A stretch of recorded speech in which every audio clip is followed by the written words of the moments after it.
2024 ఎన్నికల దారుణ పరాజయం తర్వాత వైఎస్ఆర్ కాంగ్రెస్ పార్టీకి సంబంధించిన నాయకులు చేసిన అకృత్యాలన్నీ ఒక్కటొక్కటిగా వెలుగులోకి వస్తున్నాయి.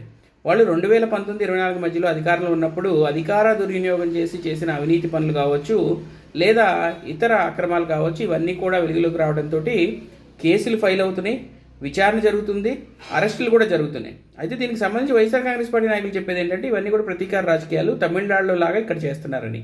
మనం కానీ గమనించినట్లయితే అధికారంలో ఉండి అధికార దుర్వినియోగం చేసి అవినీతి చేస్తే కేసులు పెడితే ప్రతీకార రాజకీయమా, లేదా జగన్మోహన్ రెడ్డి గారు ముఖ్యమంత్రిగా ఉన్నప్పుడు పవన్ కళ్యాణ్ గారి ఆర్థిక మూలాల మీద దెబ్బ కొట్టడానికి సినిమా ఇండస్ట్రీ మీద పడి సినిమా టికెట్లు 5 రూపాయలకి, రూపాయికి, 2 రూపాయలకి అమ్మించడం అన్నది అది ప్రతీకార రాజకీయమా?